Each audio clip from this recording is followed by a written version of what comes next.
अभी वो कनेक्शन आपका के तो कल मिला था 2 10 के और वो कनेक्शन आज हम कर रहे थे वो तो बराबर जा रही है।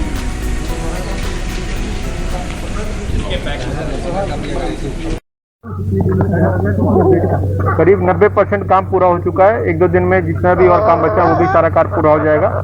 ऑक्सीजन का भी टाइप की बातचीत चल रही है। ऑक्सीजन का जैसे हम लोग टाइप हो जाता है, मैन पावर भी हम लोग के 2-4 दिन में आ जाएंगे और बहुत शीघ्र ही ये 750 बेड का अस्पताल है। इसका प्रथम फेज में 250 बेड के जो आईसीयू बने हैं उसको हम लोग बहुत शीघ्र ही संचालित करेंगे। सर इस अस्पताल में किस तरीके से मरीजों इसमें मरीजों की भर्ती कंट्रोल रूम के माध्यम से ही होगी और जो भी रेफर किए जाएंगे केसेस वो यहाँ पर आएंगे। उसके लिए हम लोगों ने एक पूरी व्यवस्था बना ली है और यहाँ पे जो मेजर जनरल साहब आए हैं उनके साथ भी कोऑर्डिनेशन हो गया, डीआरडीओ के साथ भी कोऑर्डिनेशन हो गया है और बहुत शीघ्र अस्पताल को संचालित करेंगे। सर जिस तरह से वेंटिलेटर वगैरह बाहर से भी कुछ मंगाए गए हैं तो इससे मरीजों को कितनी मदद मिलेगी?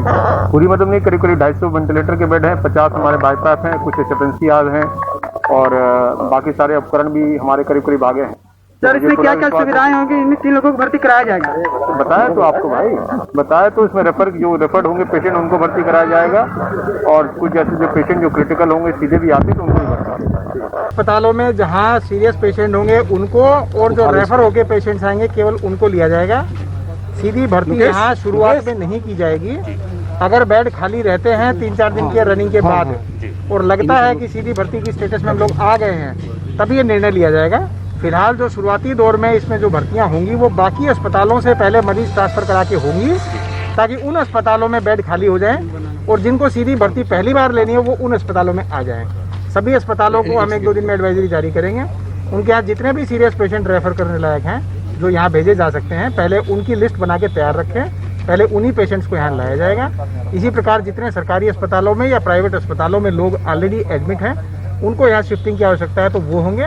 इसके अलावा ये भी संभावना है कि आसपास के जिलों के जिला अस्पतालों से भी लोग रेफर होके आएँ, इसलिए कुछ बाहर के जिलों के लोग भी यहाँ पे नेचुरली आएंगे।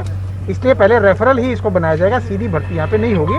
तो 3-4 दिन के रनिंग के बाद जो बेड की पोजीशन निकल के सामने आएगी उसके अनुसार इसमें फिर बाद में निर्णय लिया जाएगा। सर 750 बेड हैं, 750 बेड का बाइफर्केशन कैसे, कितने आईसीयू के लिए हैं, कितने ऑक्सीजन बेड हैं, कितने सामान्य बेड हैं, ये कैसे सुविधा क्या में 250 बेड के 3 अलग अलग जोन बनाए गए हैं, 3 अलग अलग शेड हैं। उसमें एक 250 का शेड पूरी तरह आईसीयू है।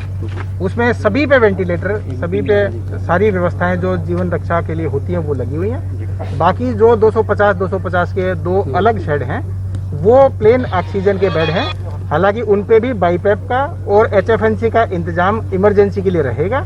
50 एचएफएनसी 50 बाईपैप वहाँ भी मोबाइल यूनिट की तरह रहेंगी ताकि उन 250 की 2 यूनिट्स में 500 लोगों को भी जीवन का संकट आता है तो तुरंत उसके ऊपर भी मशीन लगा के उनका जीवन बचाया जा सके और बाद में ये आईसीयू के 250 बेड के कंपार्टमेंट में शिफ्ट किया जा सके। तो 3 प्रकार से ये 250 की कैपेसिटी के हिसाब से ये 750 बेड का अस्पताल है।